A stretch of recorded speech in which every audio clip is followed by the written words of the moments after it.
What's our guideline? Occiput. Yep, the top of the skull here. Do you see it? Okay. So if I look at her docked, do you see how it's close? So we want to take, it's not how long this hair is, the poodle tail should be that high, because you have tails like this, right? But if you use the skull as a general mindset of how much tail, and how far down do you band it? Okay, I hear a third, I hear half, I hear all of that. It's all going to be dependent on the dog. So again, remember how I used the measure for the neck? I'm going to use the measure for the tail. And I'm going to set my finger at the bottom of her anus. And I'm going to hold her tail down. That's my line. Do you see it right there? That's where I want. So I always start on the underneath, because that's where I was able to set my line. Now, she has, quite honestly, a really pretty tail set. I mean, she's got a really nice little tail here. Stay. But she's got a pretty big palm, and I know her mom likes her to have a big palm. So if I come just right to here, do you see how there's not much space between her body and her palm? Okay, so if we do a V here that comes up to almost on her, almost between her hip bones, right? Because this will also help me lower this spot, right? If this is all cleared out. And we won't get the skin that bunches. So I do the same thing where I'm going to come in this way and I'm going to draw my line as wide as the tail is. And then I can come in once I have my line set and clean it up. That's how I do it. And just to let you guys know how good you have it, can I tell you what I had to do for my poodle when I certified? You guys are you're gonna feel really lucky. But you see how that gave her more clearance? Yeah. Really helps it, right? Okay. So you had to take a poodle and you had to hand scissor the whole dog, right? Into a basic like lamb pattern, whatever. They graded it, and then you had 30 minutes to put it in pattern. The Dutch, a sweetheart, of whatever the hell you wanted, Miami, whatever. Banded. Something with banded necks, you know, a sweetheart Dutch, whatever. Which most of you guys have probably never even done one of those. But old school, if you can, they still make them, but this is what you have to toe blade. This is what those are for. There's for setting patterns on a toy. Because anything else is too wide. Okay? On a toy, you may need to use a toe blade to set rosettes. Right?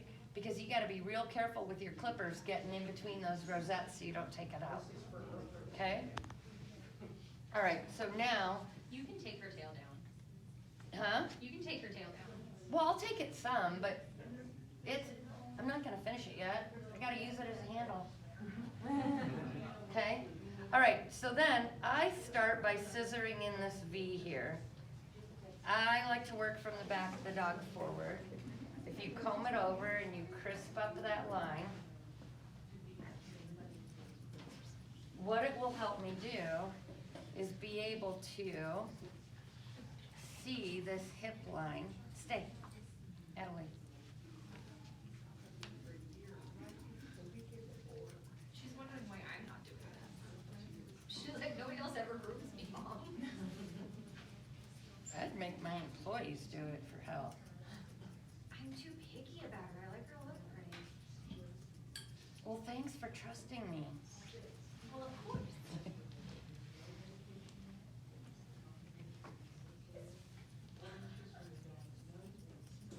She still needs more up there. She's not as slopey as she stands. She's gotten lazy in her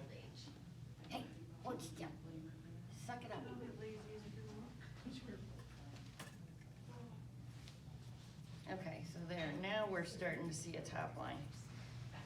Okay, so then when I do rears, I start from the pin bone, okay? And I'm gonna use my curves down. And I'm gonna come to the bend of the cycle.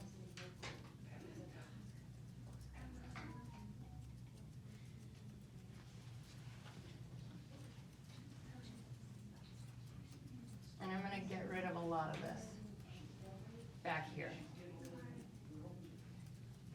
Because where do you show angulation, right?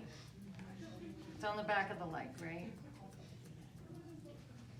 Because if you look at this, there's a little bend in this, but generally speaking, it's pretty much a straight line, right? There's a little bit of bend in it, but where you see the angulation is all in the back.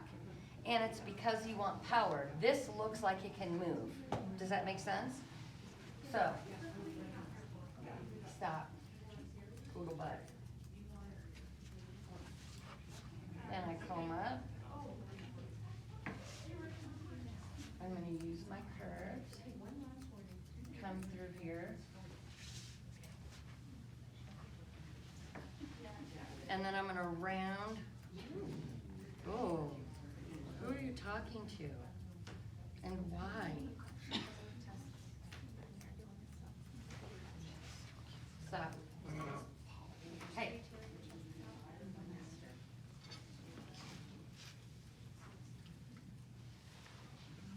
I'm gonna take just a little more of this right here. Stop. I only did her vulva, so I did her vulva and a little bit of belly. I didn't do too terribly much back there. I'm also going to. Sorry, I prefer a little cleaner sanding. Again, what's your style, right? So, but do you see how that helped her rear? We're not pointy, but we didn't lose all our angles. And again, like I said, I don't like the pointy poodle butt.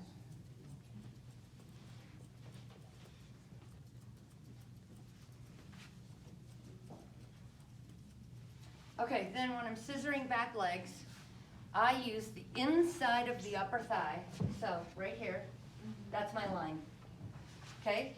Because if I have hair that extends out from that skin, it's, stop. Quit being a fussy foot. Knock it off. But this is where I start my line.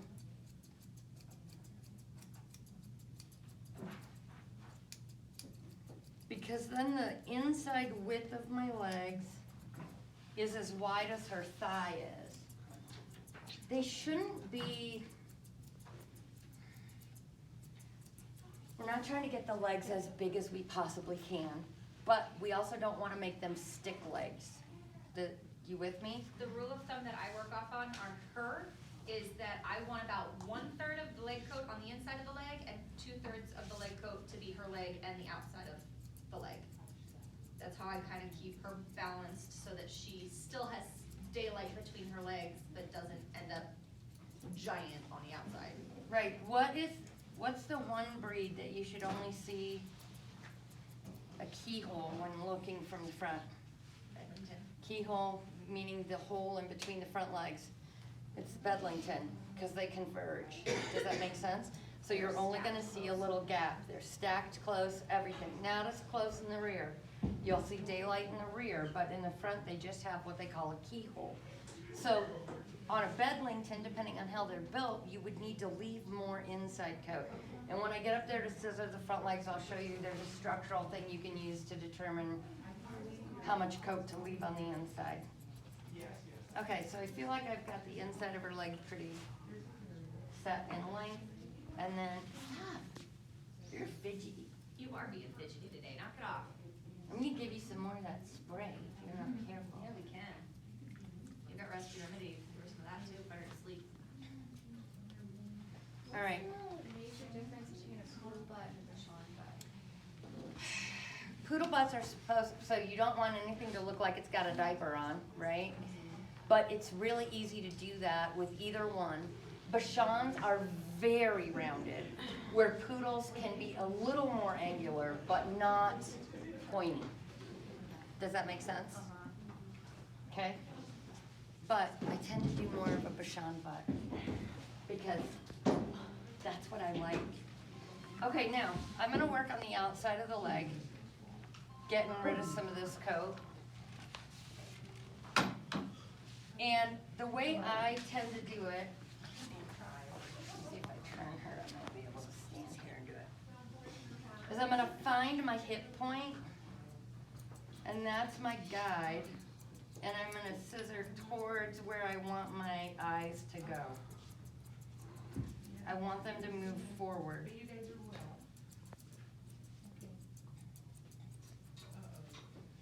And if you got, I don't care what you use, if you feel stop. And you wanna use chunkers, you wanna use blenders, or, you know, like Wendy says, a garden hedge, trimmer, Kitchen scissors. whatever. Chew it off, I don't care. Whatever you need to do to get that coat off. Stop. Are you just using water right now? Yep. I like water because it doesn't build up on the coat. If you're And using your something shears. like static or any of the modifiers, Hey, anything stop. like that, that product starts to build up over time, and you end up with it kind of gumming up your scissors, gumming up your comb, gumming up your coat, and it can be a problem. Especially when you're spending that much time Hey, scissoring. Stop. While you're in certification I'll or you're string in you up more. competition. Okay, Adeline, so chill. if I parallel lines coming down, you see it? Okay.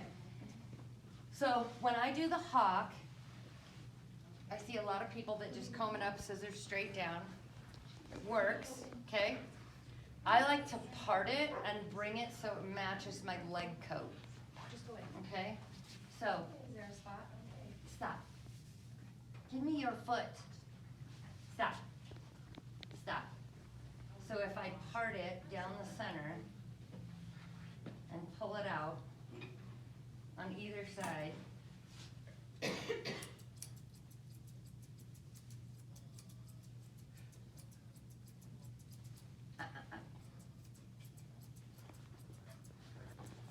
I can get the start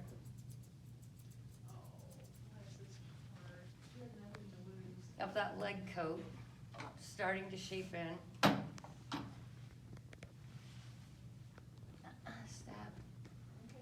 I will, like, competition, whatever, there are times I will hairspray hawks up. I do want her. Could you use Big Sexy on a poodle, or would that be too precautionary? You could. You could, you can use anything. When I started, it was Aquanet, girlfriend. Yeah. Holy shnikes.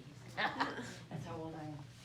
What was the red, white, and blue cans that we used on all the Old English?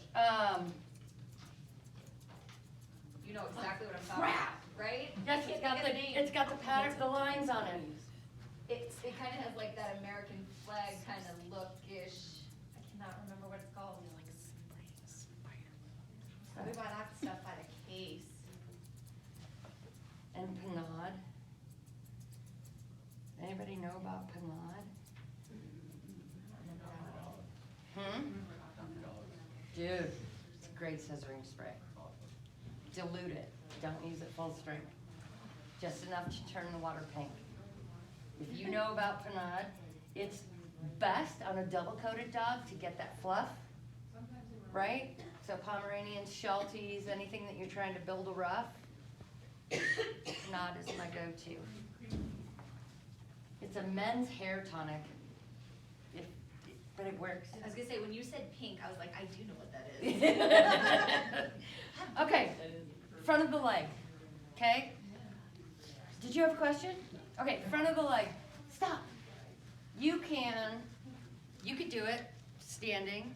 I find it's easier if I pick the leg up and use the actual bend of the leg to help me get from the stifle down, okay?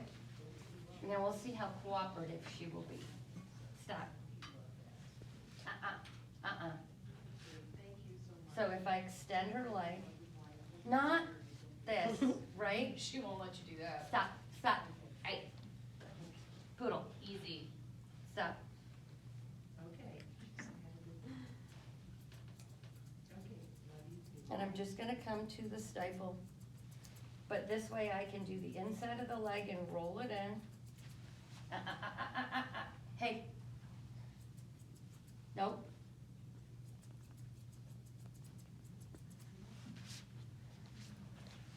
Do you see how it kind of helps set the front of that leg?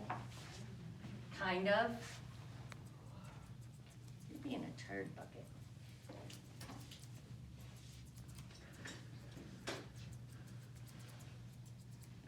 Okay.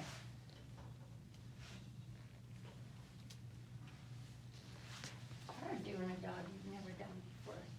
All right, sorry guys, I'm gonna get some more angulation and I love these extreme curves. Stop. Stay.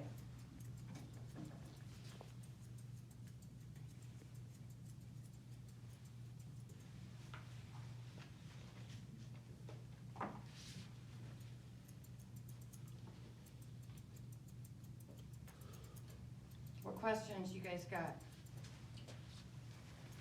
Are you guys all learned out? Fading. I'm tired now. Fade. All right, here. I got an idea. Who needs candy? Take one, pass it around. Who needs candy? Nicole's like, oh. They're like, you may have to